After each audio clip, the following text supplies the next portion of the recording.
Good afternoon, everybody. My name is Dr. Champagne, back at it again with another video. And today's video, I want to talk about leadership styles from your inner light. Leadership from your inner light. With this type of leadership, this is from the inner to the outer. From the inner of who you are, which is going to expose to your outer world, to everything that you embody and come across in your external world, throughout your office, throughout your family, throughout wherever your 2 feet go. And also your presence, whether that's socially on LinkedIn, YouTube, wherever you are socially. You need to lead with your inner self. So much so where everything external is exactly that. It's just external. Or these things do not make or break you. These things are things you may have obtained, such as education, such as different levels of mobility. But these things are not who you are internally. Those internal values cannot be turned down. Those internal values have to be continuously developed to continue to grow and produce your best self. Oftentimes, what I encounter is people who want to make you feel as small as they can based on external factors such as education, such as mobility or transportation, or if you don't have a mansion or not, or if you do have a mansion or not. They want you to take on a spirit of defeat, a spirit of you're not as good as, a spirit of you're not what you say you are, a spirit of lack, a spirit of I need their approval, I need their validation, I need them to accept and love me. That is not a fact. Lots of times in different workplaces, you will come across those people who want you to be so consumed in how they think about you, so consumed that that they want you to need, grovel, beg, be on your knees for them. And unfortunately, in our society, you will find those people who are pet peeves, who are teacher's pet, whatever you want to call it, because they may not have a professional stature or an actual self-worth within their own inner self, within their inner world. And they go out into the world looking for things to attach to, looking for strong, viable, capable, intelligent people to attach to make themselves feel better, but also to devour those people, to make them take on the spirit of defeat, to make them have codependency, to make them have just complete submission to what their external world is trying to make them or project upon them. So do not take on the spirit of defeat. Always lead from your inner light and allow your light to shine. Never dim your light. When you're in the workplace, when you're in just settings, social settings, wherever that may be, even in your family or just friend group or whatever social circle you may have, be wary of attractiveness and what comes with attractiveness. How attractiveness or people who are deemed to be attractive sometimes deal with jealousy and envy. Sometimes deals with ostracism. They probably deal with people not liking them for no apparent reason. Attractiveness is a double-edged sword for a lot of people. And even it shows just in our society based on how men deal with other men who are attractive and how women deal with other women who are attractive, and how that balances out and how you develop friends, how you develop good close niches or good close groups. It can make it to where, like I say, it breeds envy, it breeds jealousy and deceit. I took some notes on my phone and I didn't want to write them down on this tablet, but the dangers of jealousy. Emotionally immature people harass nice people who they are jealous of, and they try to make everybody hate them. The dangers of jealousy is they want you to be their competition. And competition, especially in America, that is what we breed. We breed competition, we breed jealousy, we breed I don't like you. Your truck bigger than mine. I don't like you. Your husband look better than mine. Your wife look better than mine. Some people will risk their life to see you down. Some people want to make sure that you're always down. You're, like I said, they want you to have a spirit of defeat so bad to where they will take themselves out just to take you out. Be wary of lies, manipulation, triangulation, gaslighting, attempts of deception, shame, guilt, insults, and territorial games. When people find something that they want or find something that they feel like, hey, this is good enough for me, or I want to make sure I have my claws into you, and why are you so guarded? Why I can't get in there? You know, just weirdo behavior that you can't fathom and you can't make it up. And even when you speak about it, you sound more crazy than the crazy person.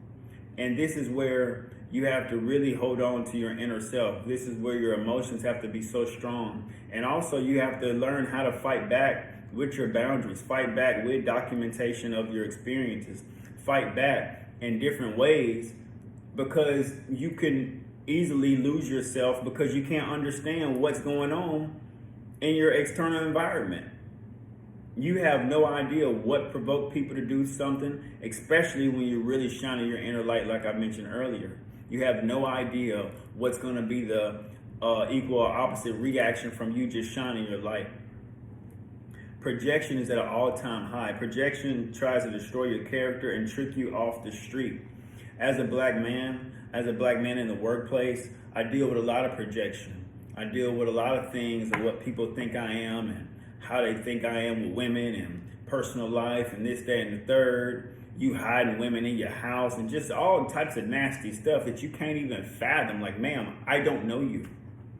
I just met you and this is the first thing you're gonna say to me, that I'm hiding girlfriends in the house? What? Like, just stupid stuff. Like I said, stuff you can't prepare for. This is not in any school. And people always test your chill. They test your demeanor. They test to see if they can push that boundary, see what boundary, poke, see what's going to get a reaction or get a rise out of you. They want to see your softness, your areas of empathy, your areas of compassion, your passion at all. What are you passionate about? So they try to test things to see what's going to be the thing that they can use to try to take you down a spirit of defeat. And oftentimes the thing that they try to do is use other people to have this little distance with you, to have this little nasty, I wouldn't even call it a spat, but this nasty way of including you or excluding you. Nasty way of interviewing you just so you can not do well in the interview. Nasty way of inviting you just to not include you, or, you know, whatever the thing may be. Be connected to God. Tell your story. However, be careful in what you share. As much as I want to talk here on LinkedIn or YouTube, wherever you're watching this video, I got to be careful what I say because the haters are always watching. Ain't that right? The haters are always watching, and regardless if they know you or, oh, we cool like that. You just never know. So be connected to God. Tell your story, but be careful what you share. Your light shines very bright, and you may not be aware of what you're producing because you're in it. Sometimes you don't know how much progress you're making. You don't know how much your light is really shining because you're just doing what's come naturally to you. And I struggle with that myself. I do so much things that come natural to me, to be better, to do better, to study, to read better, to write better, to find better people. I'm not thinking I'm shining my light to, get on people's nerves. I'm trying to do the best I can for me and my family and future family and things of that nature. Ain't even thinking about these people in that, regard. When they can't compete with your character, they attack your reputation. When integrity shines, it can intimidate those who lack it. Their attacks on your reputation say more about them than they ever will about you. So recently, people are so caught up about my education that I use PhD, DBA, MBA, BA, whatever. And the way I look at it, I paid for everything. Like, calling myself Dr. Champagne ain't against the law. Like, I love me. And it makes me feel good about myself. It's fun. It flows. a seeker of excellence where, Champagne, hey, we won the game. We won the Super Bowl. We won the championship. Let's go to Disney World. Not to make anybody feel low about themselves, but this is how I feel about myself. And when you encounter people who want to take down your reputation, when they want to say that you aren't who you say you are, and they can't actually prove anything, they just want you to, like I said earlier, take on a spirit of defeat. They want you to feel like you need their validation to say, oh no, here's my piece of paper. I am who I say I am. Hey man, hey girl, lady, woman, man, child, I don't have to prove to you nothing. My work will speak for itself, as it always has. And the crazy part about it is the people that feel like this are the people who are maybe don't have as much education, maybe don't have as much confidence, maybe struggle with their own attractiveness. They may struggle with how they view themselves in the mirror. You need to find and fix your own problems.